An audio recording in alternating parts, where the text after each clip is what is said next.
As a covenant faith tradition, our covenants are the way in which we practice our religion together, and they are aspirational descriptions of how we want to be in the world. Please join me as we recite BUC's covenant all together this morning, affirming what we as a congregation agree to as members of this community that we love. As part of this beloved community, I promise to strive to be my best self in all my transactions, assume the best intentions of everyone's actions, be mindful of our shared humanity in my communications, pause, reflect, and be part of this solution when things go awry. Thus do we covenant with one another.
Good morning, Birmingham Unitarian Church.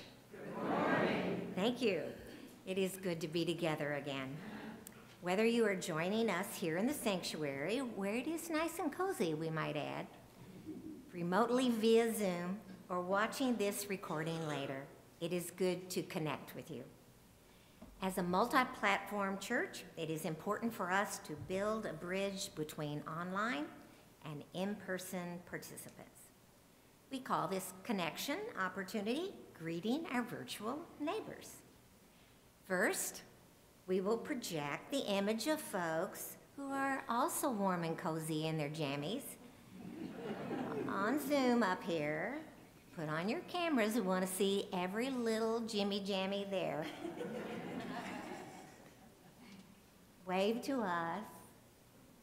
Thank you. And we return by turning to the camera in the back of our auditorium and wave. Good morning. The one thing you missed by not coming into the sanctuary this morning is beautiful, frosty snowflakes. And you could see every point on them this morning. They were lovely.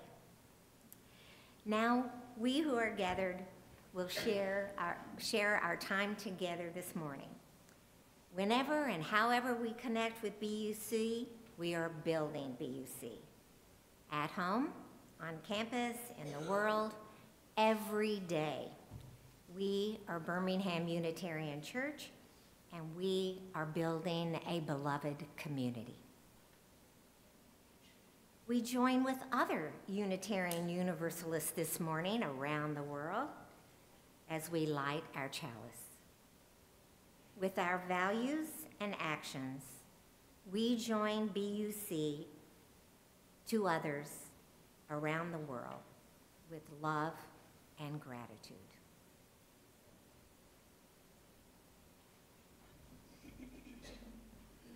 Will you please rise in body or spirit and join in singing our first hymn this morning, Morning Has Come.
Our theme for worship this month is possibility. The future represents possibility. That time flows in only one direction, toward the future, goes without saying. But how does that peculiarity of the universe affect our biology, our psychology, and our spirituality? This morning, we'll explore the meaning of possibility with the help of some poets, some psychologists, and some physicists.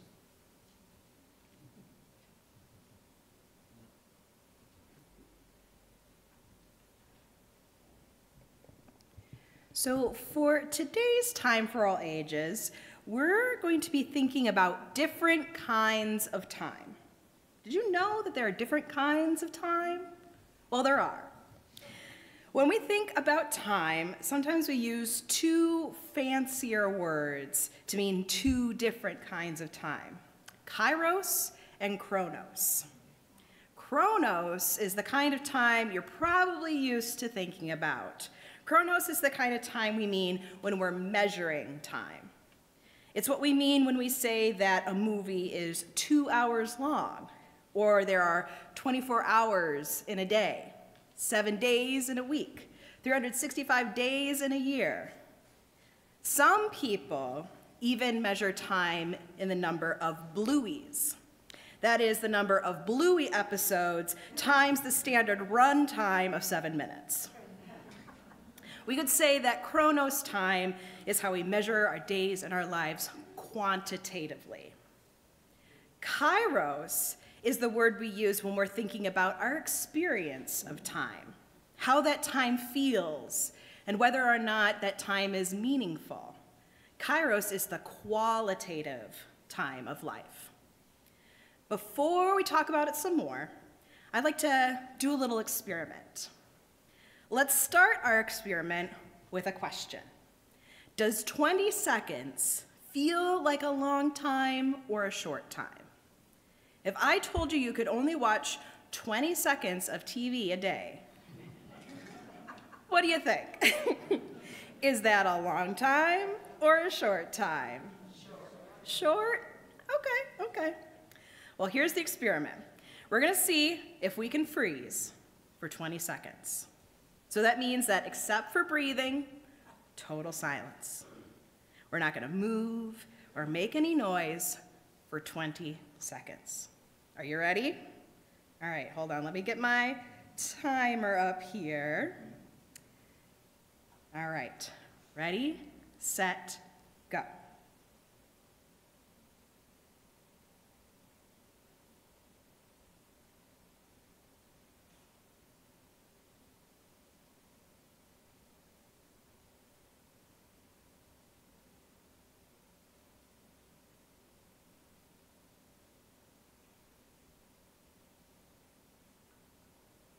All right.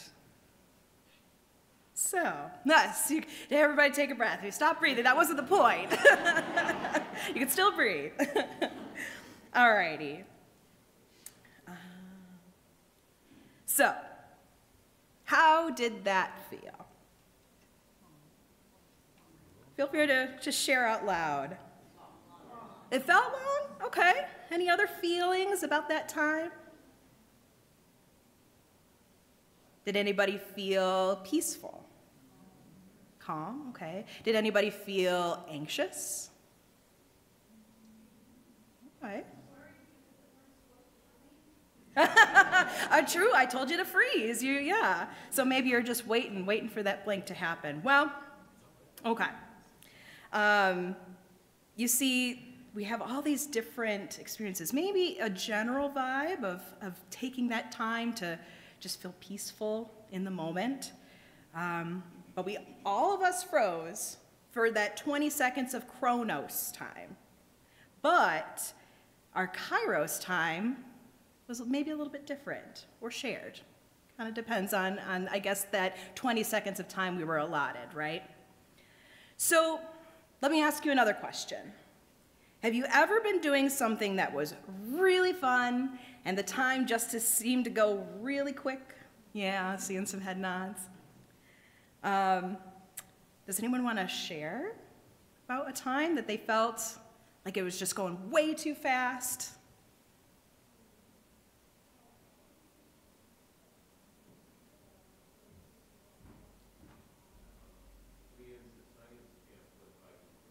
Science camp went by way too quick. I feel that. Yes.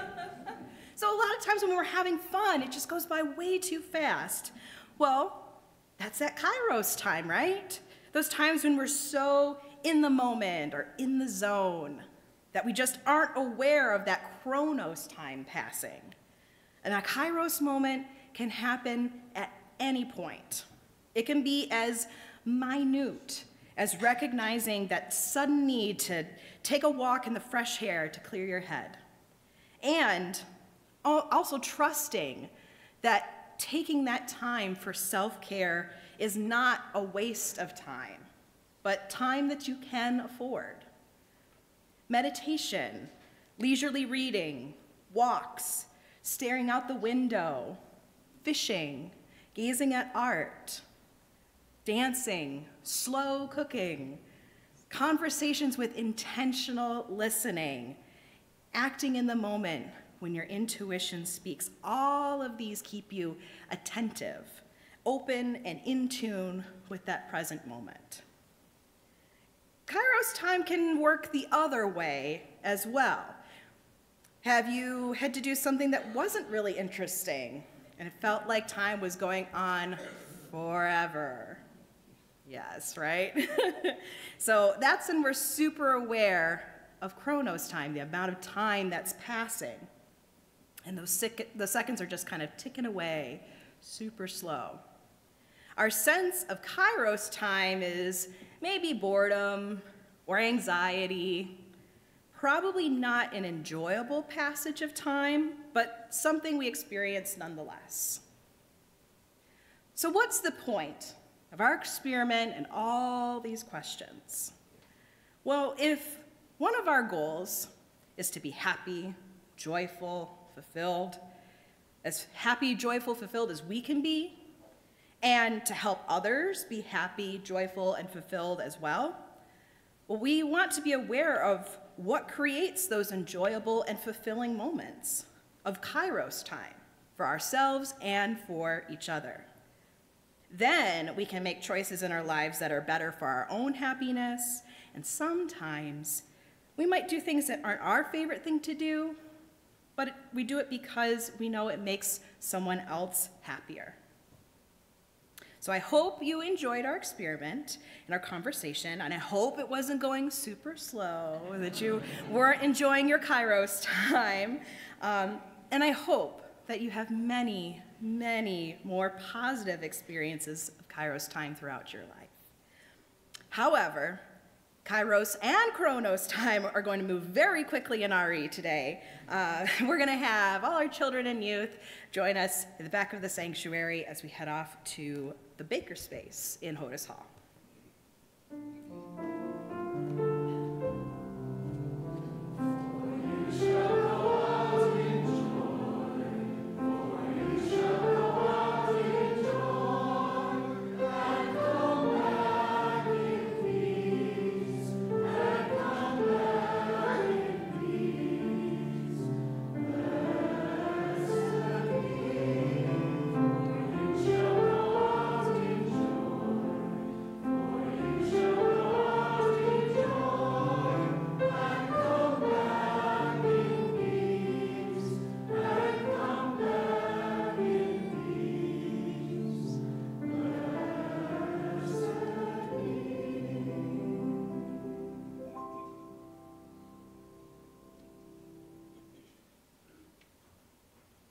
We're going to share a Chronos Kairos moment right now in our joys this morning.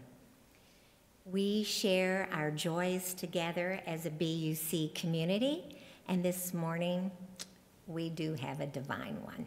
It's a snowflake for sure. This morning we celebrate the 85th birthday of our dearest Barbara Wolf. Happy birthday to you. Happy birthday to you. Happy birthday, dear Barbara. Happy birthday to you.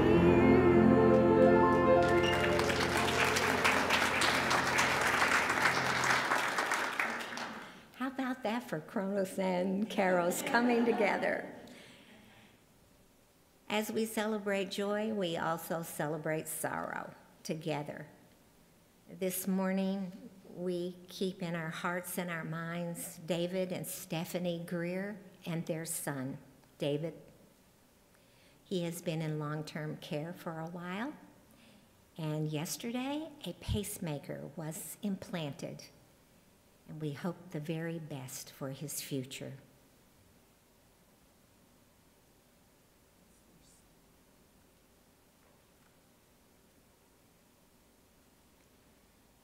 We come now in the time of our service set for spiritual practice together. We include an embodied practice. Research indicates that the pressure and stress of the past several years has had an impact on our bodies and on our behavior. We have faced a lot of trauma and accelerated levels of change without enough opportunity to process or integrate what we have experienced. We've added this element to our worship services in an effort to use mind-body integration practices to help us feel centered and grounded. Last week, we used a balloon. Today, we're going to use a house, and I want you to picture that house for a moment with the words of Emily Dickinson. I dwell in possibility, a fairer house than prose, more numerous of windows, of chambers as the cedars, impregnable of eye, and for an everlasting roof, the gambrels of the sky. Of visitors, the fairest. For occupation, this. The spreading wide my narrow hands to gather paradise. Close your eyes or soften your gaze if you wish. Imagine a house of that beauty. It has 3 floors. We are going to fill that house with air. Start by inhaling a small sip of air to fill the first floor. Pause. Take another breath, filling the second floor of our house. Pause. Take another good breath and fill all the way to the roof. Slowly exhale and allow your body to gather paradise.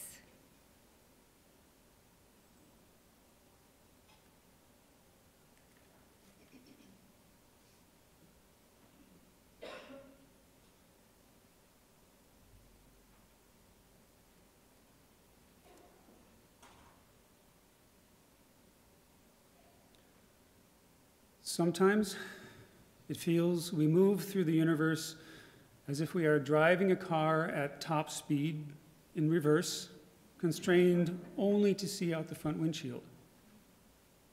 The future, which we cannot see, is behind us. The past, which we can see, fades quickly into obscurity. We only have the present moment, now, to decide which way to turn the wheel. Now is scary. Now is exhilarating. Now is life.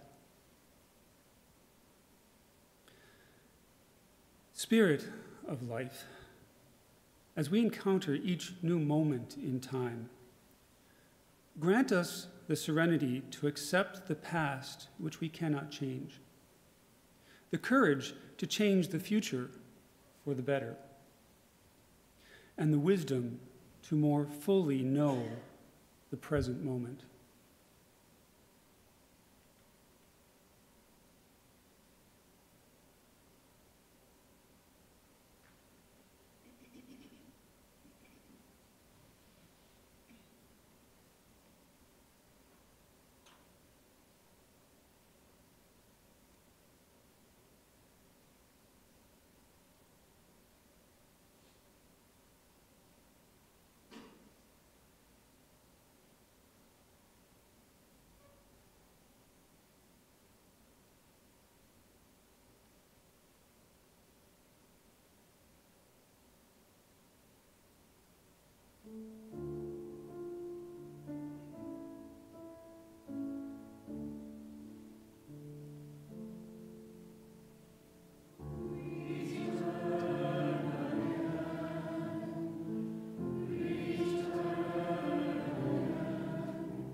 Forgive me for leaving out a little part, and that's the request for our offering.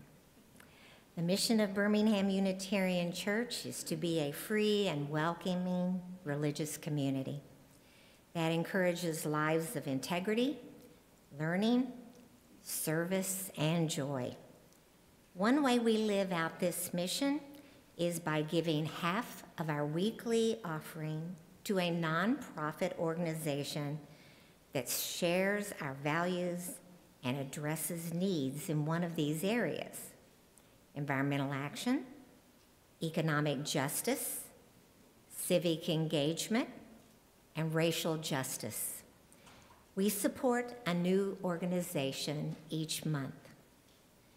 The recipient of our plate sharing in January is the Wisdom Institute, a grassroots African-American womanhood and girlhood-focused nonprofit organization based in Detroit. It promotes gender equity, inclusivity, healing justice, and accountability in life and leadership so that all girls and women know power.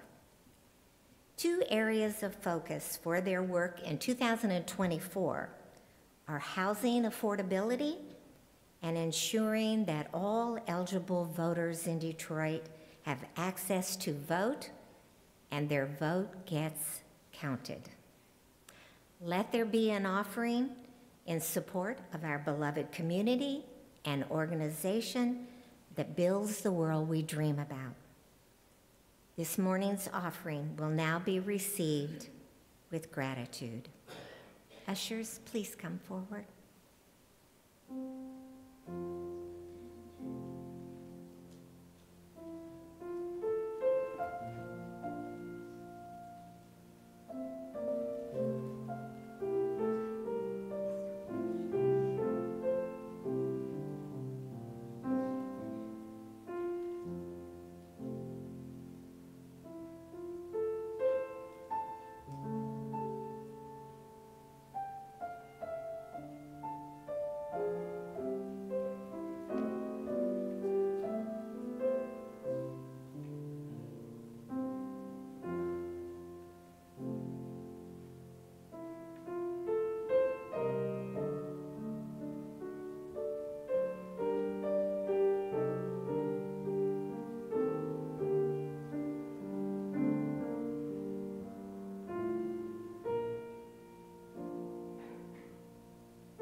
We are a church of open minds, loving hearts, and helping hands. With gratitude, we dedicate this offering to the good works of our congregation and dedicate ourselves to its service.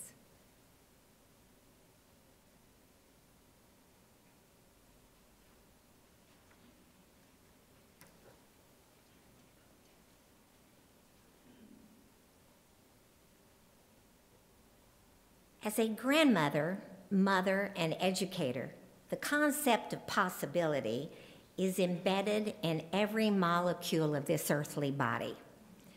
I have been lovingly teased that the word is my only cherished possession.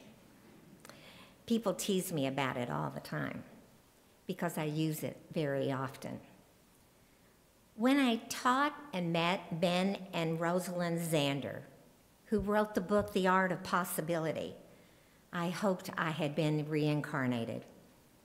Ben is the author, the conductor of the Boston Philharmonic Orchestra and founding conductor of the Boston Philharmonic Youth Orchestra.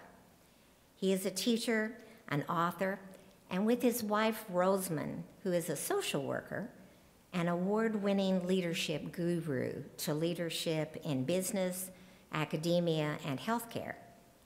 His objective is teaching, conducting, and speaking is to impart one with the means to lift off from the world of hurdles and competition and sail into a vast universe of possibility. Quoting Ben, find the right framework, and extraordinary accomplishment becomes an everyday experience. He, via me, shares this framework, practice, if we're talking about an orchestra, or science, practices to cause a total shift of our posture, our perceptions, our beliefs and thoughts. It's all invented. Ask ourselves these questions. What assumptions am I making about this moment that I'm not even aware I'm making? What gives me what I see? Answer with, what might I now invent? What hasn't been invented before? Why, there might be other choices. When a student is sent to my office by his teacher for playground behavior, you already see the image in your mind, and maybe you've experienced it too. Your mind is flying with assumptions. One has to learn to listen, and importantly, pause one's judgment. For what you really want is a solution, and it cannot appear, nor transformation, certainly not learning, and definitely not change, without that moment of suspension. We stepped into the universe of possibility by first giving up measurement. Science loves measurement. Psychology, we like to use the word judgment. So both can come together, as Kronos and Kairos did this morning. Here are a few ideas to replace judgment or measurement. And my friends in technology have helped me. Thank you. I invite you to try one or two of these present moments. They're fairly easy. They're just habits, you know. Give everyone you know an A. I think Chris should start this next week. Be a contribution. You already have done that this morning. Lead from any seat on the bus. Everyone is good. I love this one. Take yourself less seriously. Ben Zander calls this rule number 6. And so if you're taking yourself too seriously, he just looks at you and goes, rule number 6? Speak the language of possibility. Do we speak with this language, or this language?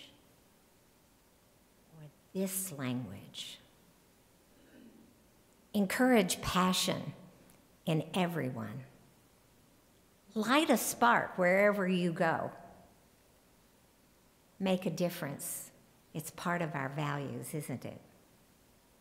Take responsibility, sometimes difficult. Think and act with we. We know and appreciate our choir, orchestras that create and use these practices. And today I invite you, implore you to imagine an even greater outcome for our children who are growing up in this world. Let's practice the art of possibility.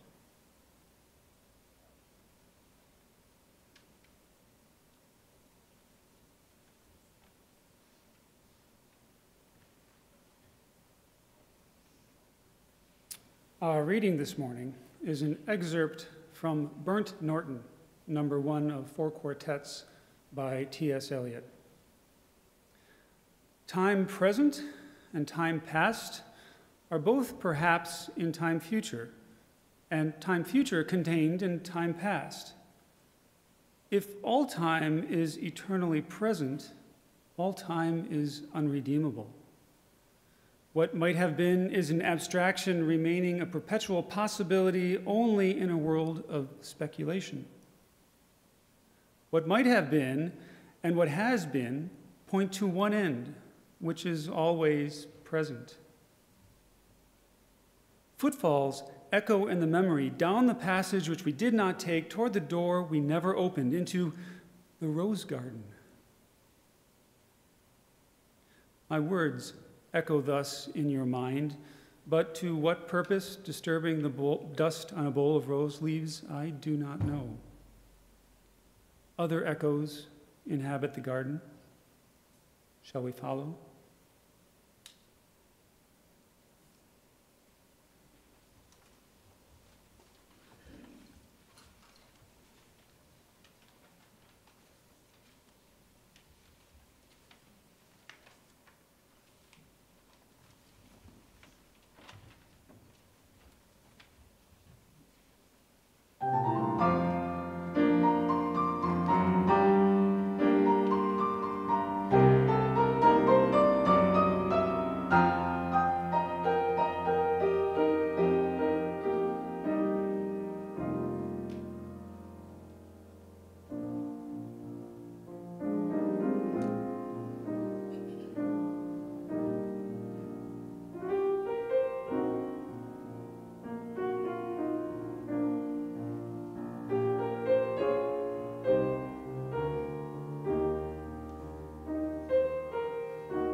When my mom was in a particular frame of mind, she was fond of saying, "If I only knew then what I know now, I would have done things differently."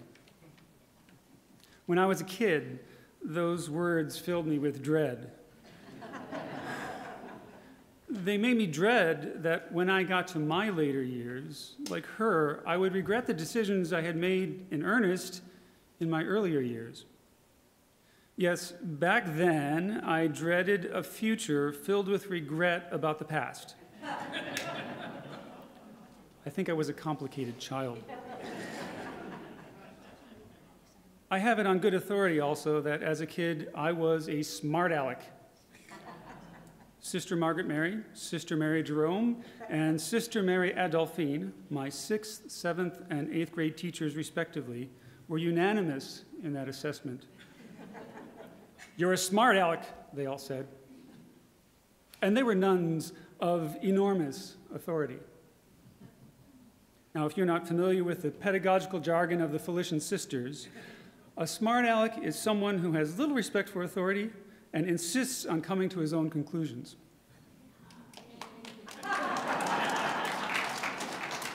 Little did I know, and I suspect the good sisters didn't either, that there was this other religion chock full of smart alecks.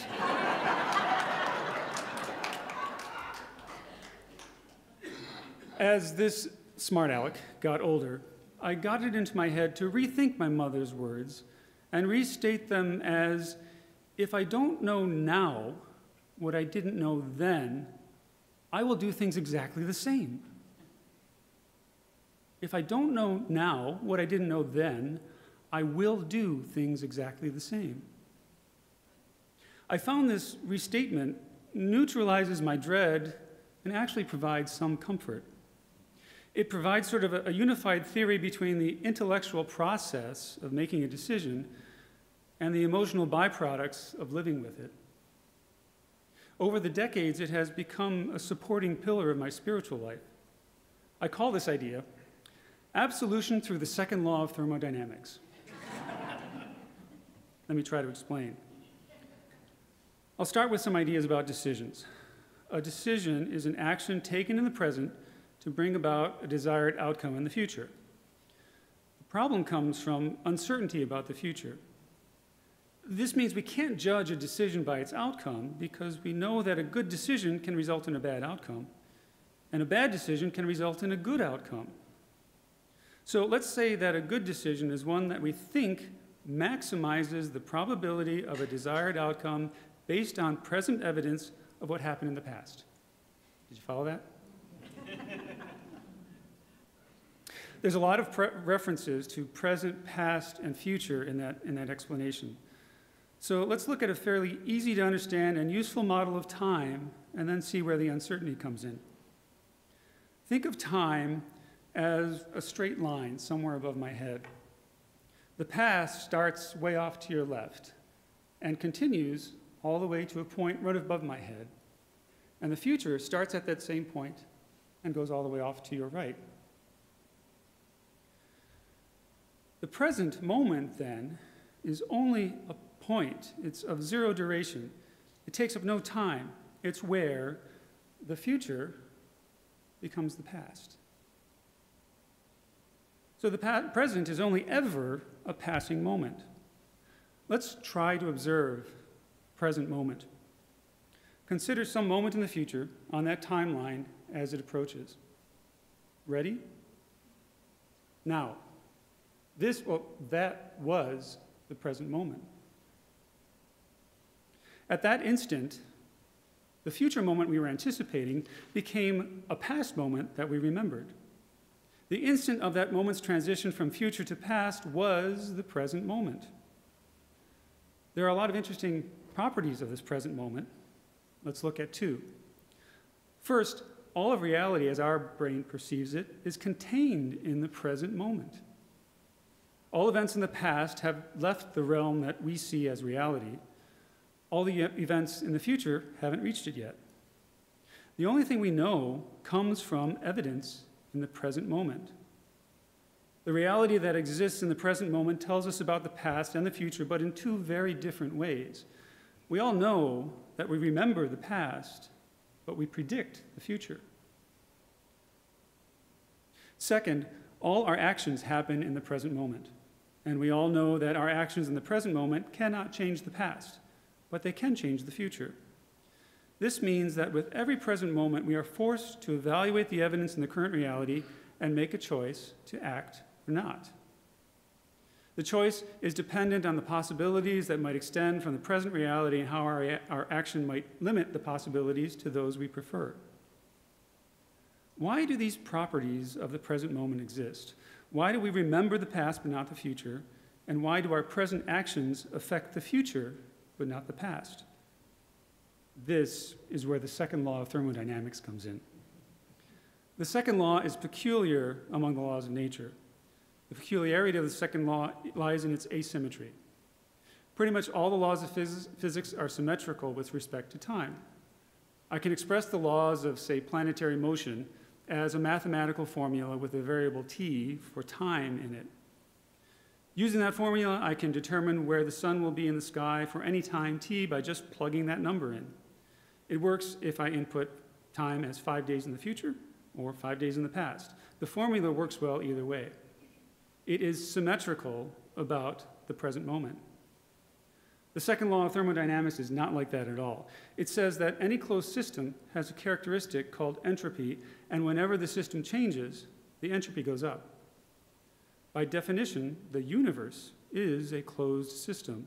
So there must have been a time in the past when the entropy of the universe was as low as it possibly could be, and it's been increasing ever since. So what is entropy? Entropy is a greased pig inside your head, tearing about and squealing and slipping from your grasp the very moment you think you have a hold on it.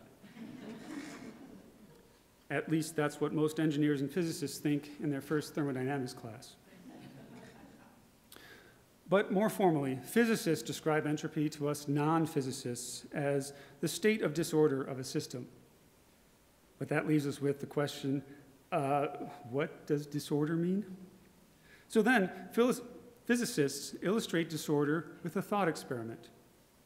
Let's consider a carton of broken eggs at your feet on the floor of the grocery. According to all the time-symmetrical physical laws, that carton of eggs could possibly reassemble and spring up off the ground and slip back into your hand. But I don't recommend waiting around for that to happen. There are so many ways the eggs can take a state of higher disorder than that particular state of low disorder, that waiting around for it to happen would take more time than the age of the universe so far. We all know that a more effective approach is to fess up and ask the grocery clerk for a cleanup on the dairy aisle, which, by the way, will decrease entropy on the dairy aisle, but increase entropy in the rest of the universe at least as much. Okay, I can hear that greased pig squealing and tearing around in your heads from all the way up here. But hold on, it's about to get worse. Remember I started with a model of time? Well, I intentionally misled you. There is no such thing as time. There is only changing entropy. Time is our perception of the change in entropy. And here we are in a scientific domain where there is more conjecture than true knowledge. But if you believe that consciousness arises from some process in our brain, it follows that that process is sensitive to the direction of which entropy increases. It is that sensitivity to the direction of increasing entropy that gives us our sense of moving forward in time. Think of your awareness as surfing that wave of increasing entropy through the universe. This interaction between change in entropy and the process of creating consciousness not only explains the feeling of the passage of time, but it explains causality. That is why it's fundamental to logic that cause precedes effect, and volition, why we think we can affect the future, but we know we can't affect the past. So this leaves us right where we started. At each passing moment, we make a decision to act or not based on the present evidence of the past so that we can bring about a desired outcome in the future. Think about it. For the last 10 minutes or so, at every present moment, you have chosen to keep listening to me. Well, I'm not sure. Maybe we have fewer people on Zoom than when we started. But anyway, for those of you who are still listening, you decided that staying in your seat will result in a better future than leaving. Somehow, based on the evidence of each present moment, you decided that the slim chance that I might say something valuable was a better choice than the high probability of effort or embarrassment of getting up and leaving. Most decisions we make moment to moment are trivial, and we make them without thinking too much. Some are more significant, and we strive to know enough about the present moment so that we can project what we know about the past into the future to narrow down the possible outcomes to the few or the one that we desire. Of course, key to this is knowing enough about the present moment. The key to good decision-making is maximizing knowledge of the present moment so that a chosen action maximizes the probability of a good outcome. As a recovering smart aleck, I know that there are insurmountable limits on how well I can know the present moment. My ability to collect information, the quality of the information I have access to, cultural or psychological biases, and probably most significant, just the capacity of my brain to understand an infinitely complex universe. But once I have done my best to approach those limits, I have done all that I can do. The second law of thermodynamics backs me up on that. But if I don't know now what I didn't know then, I will do things exactly the same. I rely on the second law and how it creates my perception of time to give me at least some serenity. I work very hard to understand the present moment so that my decisions are informed by it. Once I have reached my capacity to understand the present moment, I know I have done all that is possible in this universe. That doesn't mean that this approach insulates me from sorrow or joy in the present moment. It just helps me focus on the joy or sorrow that is in the present moment, not the dread of moments in the future or the regret of moments in the past. Am I always successful in avoiding dread or regret? Of course not. But the second law grants me forgiveness for the past I cannot change and the future I cannot know. And it holds me accountable for paying close attention to the present moment. I hope at least some of these ideas set you on a path toward the serenity to accept the things that you cannot change, the courage to change the things you can, and the wisdom to know the difference. And may you stop worrying and learn to love the second law of thermodynamics. May it be so. Amen, and blessed be.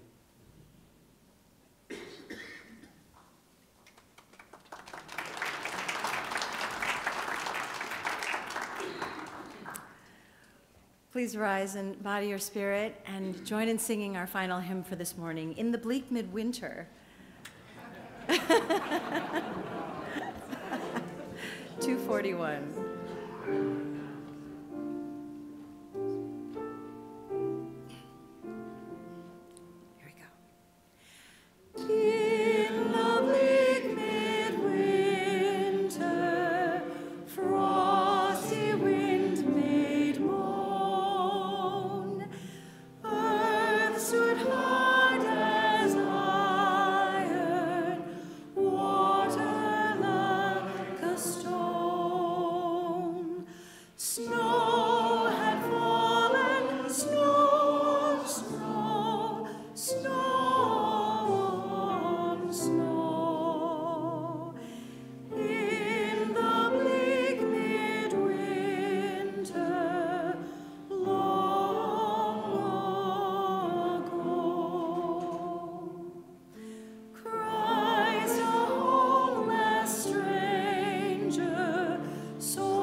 We extinguish our chalice,